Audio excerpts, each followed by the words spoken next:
Shalom saudara yang kasih Tuhan, selamat tahun baru. Hari-hari yang baru ini, biarlah kita semakin dekat kepada Tuhan, mendekatkan diri, dan kita tahu ada kekuatan daripada firman Allah yang bisa mengubah masa depan kita, memberikan kita hikmat dan memberikan kepada kita paradigma yang baru, mengubah hati kita menjadi taat, sehingga di balik ketaatan itulah janji dan berkat Tuhan itu dicurahkan. Sehingga kita tidak mengejar berkat, namun menjadi berkat. Sebagaimana yang Tuhan katakan juga, yaitu carilah kerajaan surga dan kebenarannya terlebih dahulu. Kata terlebih dahulu ini menjadi prioritas. Maka semua akan ditambahkan kepadamu. Itulah kita harus yakin. Dan jika kita merenungkan Taurat siang dan malam, maka apa yang diperbuatnya menjadi berhasil. Saudara, ini harus kita yakini, imani. Jangan nanti kita percaya kepada hal yang belum tentu dipercaya di dunia ini. Yaitu kalau kita hari Jumat, hari Kamis, seperti ini, itu malam Kamis, malam Jumat. Saudara, tanggal sekian, jam sekian, berbahaya, itu kita harus hilangkan. Mungkin kita lihat secara umum saja. Ya, kalau mungkin, saudara, kalau kita lihat Jumat itu biasanya orang-orang ya pulang kantor, Sabtu itu libur, sehingga mereka Jumat itu biasanya kalau malam itu menjadi rame tokonya atau restoran. Ya karena memang Sabtunya libur, sehingga orang mengambil itu weekend, termasuk Sabtu. Jadi tidak ada hal-hal yang perlu kita pikirkan. Itu hanya bicara soal marketing dan kebiasaan orang. Tetapi janganlah, saudara, kita menaruh iman kita atau itu kepada hal gaib. Gaib yaitu tanggal yang bisa mengubah kita, jam yang bisa mengubah kita, saudara, tahun atau horoskop ramalan mengubah kita. Tidak bisa. Yang bisa mengubah kita adalah firman Allah.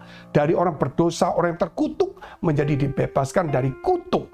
Sehingga apa yang kita kerjakan seharusnya berhasil jika kita mengandalkan Tuhan.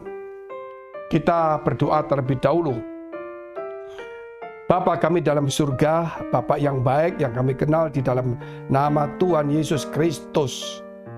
Melalui kesempatan ini Tuhan, kami ingin membuka hati kami untuk firman Tuhan. Kiranya segala doa-doa kami boleh Tuhan dengarkan dan Tuhan kabulkan. Ampuni segala dosa salah kami Tuhan. Kami percaya Tuhan, janji-Mu ya dan amin. Engkau selalu ingin memberikan kepada kami berkat, baik rohani maupun jasmani. Namun kerap kali kami salah dalam melangkah. Kami tidak taat dan tidak mengandalkan Tuhan. Kerap kali kami menjadi sombong kikir atau menaruh harapan kepada orang lain, pada kekuatan kami, pada tanggal, tahun, jam, ataupun tanda-tanda alam lainnya. Tuhan, kiranya Engkau memberikan kami kelepasan dari hal tentang duniawi itu, supaya kami lebih masuk dan lebih hidup di dalam Injil Tuhan yang mengandung janji dan yang pasti terjadi. Di dalam nama Yesus, kiranya berkat turun supaya kami dijauhkan dari segala bencana, sakit, penyakit, dan kuasa kegelapan. Jika ada di antara saudara kami yang sakit, Tuhan, kiranya Engkau ampuni segala dosa salah mereka, sehingga mereka boleh disembuhkan. Yang dalam pergumulan mereka mendapatkan jalan keluar. Di dalam nama Yesus Kristus, nama yang ajaib, nama di atas segala nama, kami alaskan doa ini. Haleluya. Amin. Sangat banyak sekali orang Kristen yang masih setengah-setengah, saudara. Tidak berani sepenuhnya berjalan bersama dengan Tuhan. Kalau kita melihat bagaimana kisah Abraham yang sepenuhnya dia memberikan hidup kepada Tuhan. Ketika Tuhan suruh ke satu negeri, dia berjalan. Dan ketika ada pertengkaran dengan Lot, saudara, maksudnya pekerja-pekerjanya, karena mereka diberkati, hewan peliharaannya, kambing domba semakin banyak, rumput itu, saudara, mulai terbatas, sehingga terjadi percekcokan. Tapi Abraham tetap memilih mengandalkan Tuhan, melakukan firman, sehingga saudara, dia menyuruh Lot untuk memilih. Apa yang dilakukan oleh Lot, saudara, lebih percaya dengan pandangannya daripada firman, atau saudara, yaitu melakukan firman Allah. Sehingga akhirnya Lot memang berhasil menjadi pemimpin Sodom Gomora. Namun kemudian apa yang terjadi di akhir? Dia kehilangan semuanya, istrinya menjadi tiang garam. Apa yang dilakukan juga kepada Yakub? Yakub sungguh-sungguh dia mengejar tentang hak kesulungan, yaitu berkat Tuhan itu. Sehingga saudara dia kejar walaupun dia harus kehilangan warisan. Tetapi dia menemukan yaitu janji dan kebenaran Tuhan. Sehingga dia suatu hari dia kembali. Dia lebih berhasil daripada Esau. Bahkan namanya dirubah menjadi Israel. Sedangkan Esau saudara, kalau kita melihat keturunannya, menjadi suku yang berbeda, yaitu suku Edom dan sebagainya. Sehingga saat ini kalau kita melihat daripada keturunan Esau, hampir sedikit yang percaya Tuhan. Tetapi lain dengan orang Israel. Tetapi saudara, kalau hari-hari seperti ini, mari kita tingkatkan iman kita. Kita baca dulu firman Allah dalam kitab Galatia pasal 4 ayat ke-10. Kamu dengan teliti memelihara hari-hari tertentu, bulan-bulan, masa-masa yang tetap dan tahun-tahun. Ini satu hal yang diajarkan oleh Paulus, yaitu jangan lagi kembali kepada ala-ala duniawi yang lemah dan miskin. Jangan lagi, yaitu tentang hal-hal meneliti, tanggal-tanggal, tahun-tahun, bulan-bulan. Dan banyak juga orang-orang Kristen, tokoh-tokoh Kristen yang pergi Israel hanya meneliti tahun-tahun Israel, bulan-bulan Israel, saudara. Ya, mengikuti apa saja tentang masa-masanya, saudara. Padahal kita tahu sekali di saat sekarang ini Israel, saudara, saat ini sedang menolak Tuhan dan sedang diizinkan tidak untuk percaya kepada Tuhan sesuai dengan kitab yang tertulis dalam Roma pasal 11 bahwa mereka sudah dipotong supaya kita dicangkokkan kepada keselamatan Yesus Kristus itu. Tapi setelah jumlah kita semuanya genap percaya dari bangsa-bangsa, maka Israel dipanggil untuk menjadi percaya. Saat ini orang Israel yang percaya itu ada ratusan ribu. Tapi dibandingkan dengan jumlah 45 juta, dia mungkin nggak sampai, saudara, di atas 3%.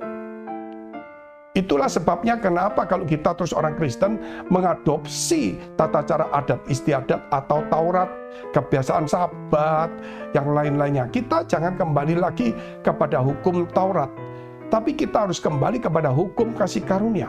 Hukum Taurat mengandung hukuman, dan tidak ada satupun orang yang bisa melakukan dengan sempurna.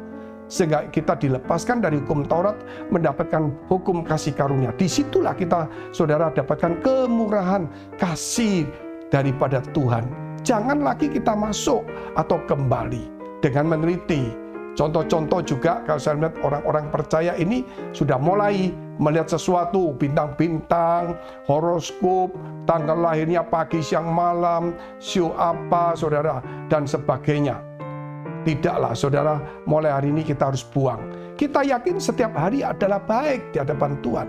Yang penting kita kerja, kita giat, sungguh-sungguh, dan apa yang kita tabur akan kita tuai. Namun demikian jangan juga melanggar yang secara umum. Contohnya hari Minggu, yang memang itu adalah libur. Hari Sabtu, ada yang ngomong sebagian libur. Bukan karena kita mengikuti Sabat, tapi kita mengikuti peraturan dunia yang umum. Tetapi kalau kita kerja pun nggak masalah, tetapi jangan melawan. Contohnya kantor dibuka, saudara, Sabtu Minggu kecuali lembur. Tidak ada lagi, saudara, kita harus belajar sesuai dengan aturan yang ada. Kita harus percaya dan harus yakin bahwa Injil itu yang akan menolong kita. Sehingga kita percaya, saudara, jangan sia-siakan kekuatan Injil itu. Jangan sia-siakan. Semua yang hidup di dalam Injil itu pasti dapat pertolongan Tuhan. Karena Injil adalah kekuatan Allah untuk menyelamatkan setiap orang yang percaya. Dan di dalam Injil itulah janji dan berkat Tuhan hidup kekal ada semuanya. Mari kita berdoa.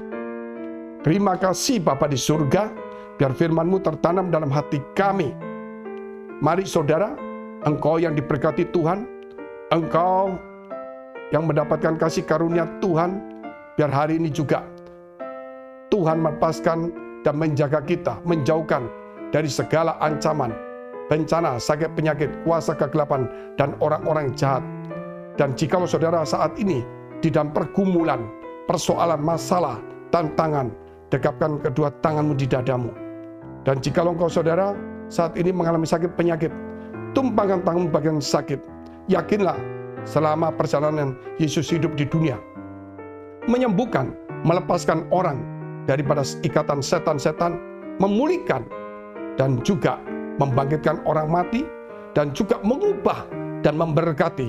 Sehingga nasib-nasib para nelayan itu semuanya diberkati ketika cuaca pun yang tidak mendukung Tuhan bisa melakukan mujizatnya.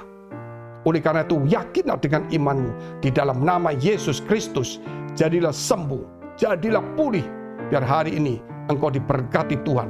Dalam nama Yesus. Haleluya. Amin. Selamat tahun baru. Jika saudara masih membutuhkan pelayanan doa dan konseling, silakan hubungi nomor tertera. Tuhan Yesus memberkati.